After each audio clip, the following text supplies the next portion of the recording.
We have 225,000 police force ready, able, and willing to arrest Senator Bato. Maling-mali po yun. Minimislead natin yung publiko. Mali po yun. Parang hindi natin tinuturuan yung mga Pilipino kung ano ang tama. Crimes against humanity, war crimes, as well as genocide have to be prosecuted here in the Philippines. That is why there is no procedural mechanism on surrender. Dati general siya, ngayon general manager sa EDSA. You have to know your place.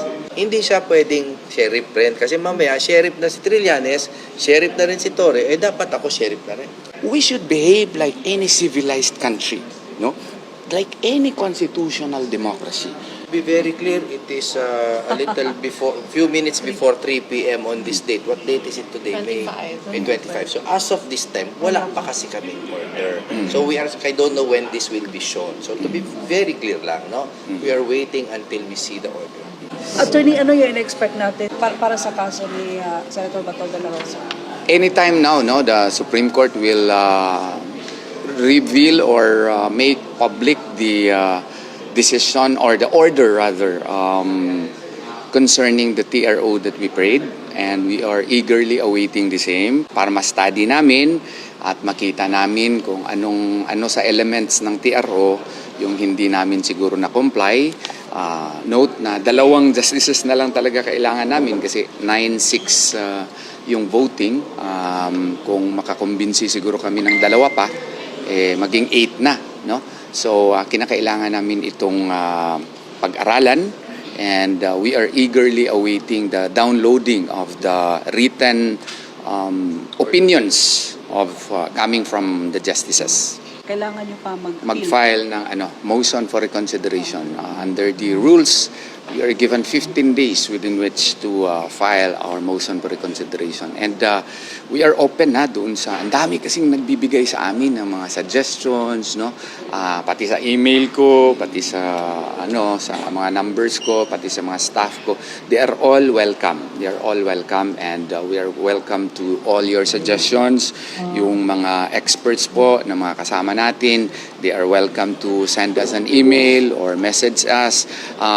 But we will consider, and I hope and pray that we will follow the SIPIRA kasi kami naman yung lawyer dito, no? Ang final decision po ay nasa kay Attorney Torion. Yun po kasi ako naman po yung lead counsel dito, no? Pinag-uusapan namin ito nila Attorney Jimmy Bondoc, may team ako sa Davao, meron din kaming team doon sa Pasig. So lahat ng mga suggestions welcome para magkaroon tayo ng malakas masyado na motion for reconsideration. What about yung main concern natin, Attorney, yung ICC jurisdiction sa Pilipinas? Well, that would be involving already the main case, no? I have to emphasize na itong decision ngayon would only cover the provisional remedy. Hindi pa po ito yung main case, ha?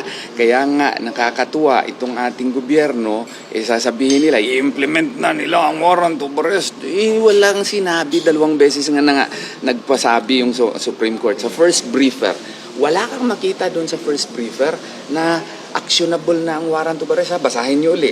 Itong second briefer na naman ng Korte Suprema, yung na misquote daw si Senior Associate Justice Leonen doon sa Marawi, clarify ng Korte Suprema doon, hindi rin sila nagsabi doon na implementable na yung warrant of arrest. Kaya nga sabi nila, this is still a decision on the provisional remedy. TRO pa lang ito, hindi pa ito main case. So dapat yung gobyerno natin, hindi sana minimislead yung publiko na sabi nila, implementable na ang warrant of arrest. We have 225,000 police force ready, able, and willing to arrest Senator Bato. Maling-mali po yun. Parang hindi natin tinuturuan yung mga Pilipino kung ano ang tama. Parang tinuturuan natin sila to defy the Supreme Court, which is not correct. Ma'am Nancy de la Rosa issued a statement today, an urgent appeal for the Supreme Court. Yes, that is her personal opinion, but that also reflects the opinion of yung taong bayan talaga yan. Kasi ang pinaglalaban po natin dito, hindi naman ang kalayaan lamang ni Bato, hindi yung ating competent judicial authority at ang kalayaan po ng maraming Pilipino sa hinaharap. kapag na-imagine nyo po yung senaryo, kunyari manalo po yung sinasabi ng administrasyon na pwede na silang mag-issue ng warrant na hindi na dumadaan sa korte. Ibig sabihin po sa susunod, pwede silang ipadala na lang. Halimbawa po si BP Inday, o kaya sila Baste, o sino man po ang kalaban nila sa politika. And this is the evil that we seek to avoid. No? Para hindi po tayo mag-devolve into chaos. Yung panawagan ni Ma'am Nancy, no, personal talaga niya na opinion niyo, no? Kasi hindi naman po siya lawyer, no? Kami, we are bound by certain rules. So, that is also her right to free expression, no? Pero hindi yun based on our advice, ha? Hindi yun based sa aming advice.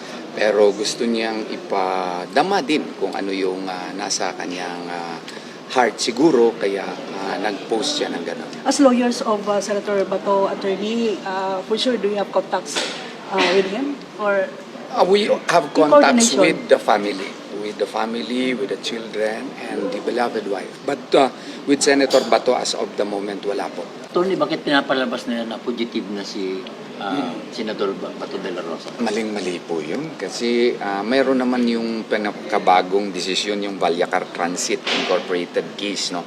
Where the Supreme Court enumerated the 6 steps before a person can be declared a fugitive, no? Kinakailangan yun may locally issued warrant of arrest. Kasi dalawa lang eh. Either may conviction yung tao, which wala pa dito, or when facing a charge and he is, making himself unavailable. Dito, wala namang local charge eh. Wala namang local warrant of arrest. Or at least, validated and confirmed by a Philippine court na yung warrant of arrest ay actionable na. Wala naman eh. So, paano nila sasabihin na fugitive from justice? And in Valyacar Transit case, kailangan mo pa mag-apply ng RTC na ipa-declare siya. Ang korte ang magdeklara ng fugitive, hindi tayo. Pero pinapalabas nila na ultimong barangay pwedeng humuli kay Bato. Maling-mali yan. Maling-mali yan. Ewan ko anong basihanan nila. Ang basihanan nila is the spirit daw of the law is such na hindi natin kailangan ng espiritu ngayon. Yung klaro. Ang klaro, basahin nila yung Valyacar Transit case. No? Let us not mislead the public. Kaya ito ang problema sa atin eh. Minimislead natin yung publiko. Mali po yun. Meron pa silang dinagdag, brother, na gusto kong linawin sa kanila. Dinagdag nila na armed and dangerous daw si Bato. Oo. Which is again, this is their way, I suspect, to fortify their reasoning na pwede nang arestuhin on-site si Bato. Ginawa po siyang parang para in self-defense ng mga arresting officers or something like that. Siguro ang gusto na i-build na case. We strongly and categorically deny na armed and dangerous si Senator Bato. Wala pong katotohanan yan at wala pong basis sa kanilang statement na yan. Walang, not a single piece of evidence has been shown to show that armed and dangerous si Senator Bato. Kasi pinalalabas nila na lahat ng PNP naghahanap na sa kanya eh. Pati ang NBI. Actually, may order na, di ba? Si DILG secretary nagsabi niyan, no? Na 200, they mobilized already 225,000. The entire PNP police force, no? I do hope and pray that they will reconsider that or they will restudy the basis of such, because until and unless there is a Philippine issued warrant of arrest, or at least at the very least granting ex argumente gratia that residual jurisdiction of the ICC applies, that there is a Philippine validated and confirmed warrant of arrest, until hindi yan magawa, wala pa pong balidong warrant of arrest dito. are you advising him to itago mo na? Hindi naman, it's his decision. It's his decision, no? Pero ito tatlo ang rason namin yan. Kasi ang palagi kong sinasabi para matatak sa alimpatakan sa mga Pilipino, in English, between the leviathan of governmental power and the individual lies a shield.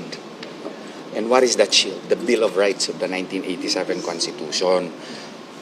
Kaya nga, nandyan yung Bill of Rights sa ating 1987 Constitution. Nilagay talaga yan sa ating Constitution to prevent against governmental excesses. Di ba, panahon na Marcos dictatorship, aso lang, di ba? ASSO, no? Pwede ka nang dakpin. Oo. Kaya nga, nandyan yan. Kaya para ma-follow yung ating constitution. No person shall be deprived of life, liberty, or property without due process of law. No warrant of arrest or search warrant shall issue except upon probable cause to be determined personally by the judge. Walang personal determination ng local judge dito eh. So hindi po pwede yan. Dapat ma-follow yan dito. Pangalawa, all constitutional democracies, no? International customary law, lahat po, Belgium, France, United Kingdom, no?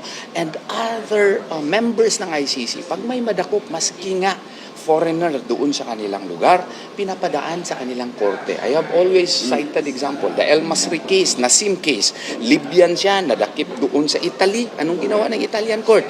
Pinagbigyan siya, ni-review yung kanyang kaso, pinakawalan siya kasi his rights were violated and he was eventually deported to Libya. No? So, doon nga sa Italy na European courts yun, yung Libyan was given the chance to have his day in Italian courts. How much more dito? Pilipino, bakit hindi idaan dito sa ating korte? Third, treaty law. We also signed not only the Rome Statute, yung Article 59. Yung Article 59 provides na meron talagang remedy to a local court. Wag na lang yan. Kasi may issue yan kung party pa ba tayo dyan. So, i-cite natin Article 9 of the International Covenant on Civil and Political Rights. Kung sino man ang madakip, kailangan may remedy siya sa court. O, Articles 8 and 9 of the Universal Declaration of Human Rights, ganun din. So, ang akin dito is we should behave like any civilized country, no? Like any constitutional democracy. Pilipino ito, dapat merong hindi pwede siya itrata na parang manok at dalhin lang si aeroplano at dalhin doon sa Hague, Netherlands. Let him have his day in court. Reaction niyo, Attorney Ontorres, willingness to arrest Bato should the President order him? Brother, kasi baka akala ni General Torre, pinipersonal ko na siya. Hindi. Alam mo, yan na nga ang nagiging problema, nagiging issue na nga pati ako eh. Kasi sinasabi nila, parang kung sino-sino na lang pwede mag-serve ng warrant. Kaya nga sabi ko, kung ganun, ako na lang. Kasi nga, this is a foreign and unrecognized, unverified, unprocessed by our local courts. It is a warrant that we consider as a mere piece of paper. So, ang nangyari, si Trillanes gusto i-serve. Ngayon, si Torre gusto na rin i-serve. Hindi natin alam under what authority. Kahit na i-delegate pa siya ng presidente, hindi pa rin dumaan sa korte. So, it is still a mere piece of paper. Kaya po nagkakagulo. That's why kami po ay nananawagan na sana po wag nilang iwasan ng court processes because we need the interdependence of branches to protect the sovereignty of the Philippines. Si GM Torre right now, kaya nga GM, no? Dati general siya, ngayon general manager sa EDSA. Ibig sabihin, sa MMDA. Ibig sabihin, you have to know your place, no? So, doon siya ngayon. Hindi siya pwedeng sheriff rin. Kasi mamaya, sheriff na si Trillanes, sheriff na rin si Torre, eh dapat ako sheriff na rin. Hindi, ito, klaruhin ko lang ha. Nung si Jimmy ang nagsabi na i-receive lang niya yung warrant of arrest kasi nga wala pang rules of procedure as to how to implement surrender. Kaya nagsabi siya, binash siya. Si Trillanes hindi binash. Private person. Si Torre hindi rin binash. Si Jimmy lang, si Attorney Jimmy lang binash. Dahil ba kay gwapo siya? Yun lang sa akin dyan. Mayaman lang.